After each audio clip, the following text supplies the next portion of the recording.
ketika saudara-saudara kita di Damas diserbu, diserang oleh orang Syiah, mereka sendirian. Perjuangan mereka mendapatkan taufik dari Allah SWT.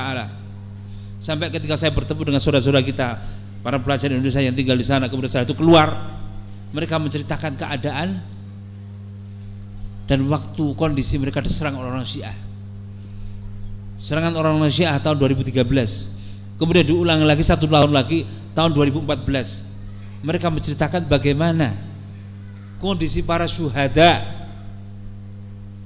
Saya cerita langsung, saya dengar dari mereka, dari lisan mereka yang melihat kondisi para syuhada. Sekitar tahun 2013 serangan pertama orang Syiah, yang meninggal di antara para ikhwah yang gugur pada saat itu sekitar 90 orang lebih. Begitu terbunuh, gugur, maka mereka dikuburkan di tempat yang dekat dengan hondak mereka, dengan parit mereka, dengan tempat pertahanan mereka.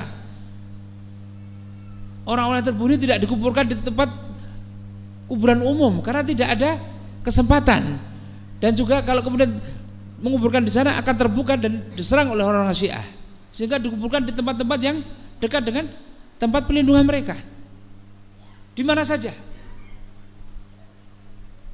Sebanyak 90 orang ini. Setahun kemudian, di antara pelajar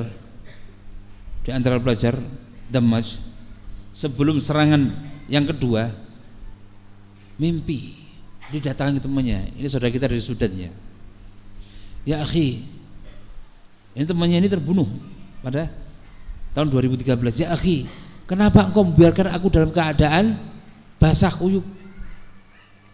Kaget, mimpi loh. Taib, dianggapnya mimpi. Besoknya lagi mendapatkan mimpi yang sama. Ya akhi, kenapa engkau biarkan aku dalam keadaan basah kuyup, dalam keadaan terendam? Kedua kalinya. Besoknya lagi hari ketiga mimpi dengan mimpi yang sama. Ya akhi, kenapa engkau biarkan aku dalam keadaan terendam air? Akhirnya ceritakan kepada saya Yahya Al-Hajuri hafizahullah ta'ala. Kemudian akhirnya mereka mendatangi kuburan ikhwah ini yang terbunuh pada tahun 2013. Didapatinya apa? Terendam banjir kuburannya. Akhirnya mereka terpaksa menggali kuburan itu kembali. Ketika mereka gali, mayat-mayat itu sebagaimana hari terbunuhnya mereka. Mayat masa itu tidak rusak, walaupun terendam di air, walaupun sudah berjalan waktu 1 tahun. Darah mereka, luka mereka sebagaimana hari terbunuhnya. Sampai menceritakan saya, anaknya terbunuh, bukan terbunuh karena serangan, pada waktu itu istrinya dalam keadaan hamil, siap melahirkan, tiba-tiba datang bom dekat dengan rumahnya, akhirnya brojol keluar dalam keadaan meninggal. Dikuburkan di situ dan dia mengangkat anaknya masih seperti itu. Sudah berjalan 1 tahun lebih. Ini para syuhada. Sebagaimana Allah SWT gambarkan dalam Al-Quran, wala tahsabanna alladziina qutilu fi sabilillah amwaatan bal ahya'un 'inda rabbihim yurzaqun. Sedangkan mayatnya orang-orang Syiah laknatullah alaihim belum berjalan sebagaimana saya lihat dan saya bau sendiri. Belum berjalan 1 hari baunya busuknya setengah mati. Mayatnya orang Syiah. Belum 1 hari terbunuh, sore harinya, kemudian pagi harinya kita dapatkan di dekat dengan kita terbunuhnya. Mayatnya baunya kalau orang datang langsung muntah.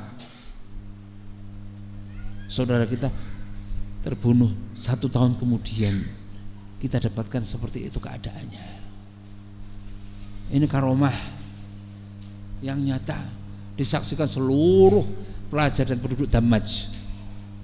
Bukan hanya 1 orang, 2 orang, 3 orang. Berapa banyak penduduk Damaj?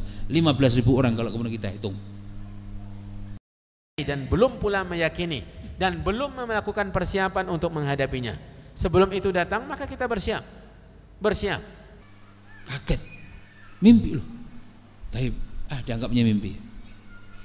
Besoknya lagi mendapatkan mimpi yang sama. Ya akhi, kenapa engkau biarkan aku dalam keadaan basah kuyup, dalam keadaan terendam. Kedua kalinya. Besoknya lagi hari ketiga mimpi dengan mimpi yang sama. Ya akhi, kenapa engkau berarti aku dalam keadaan terendam air?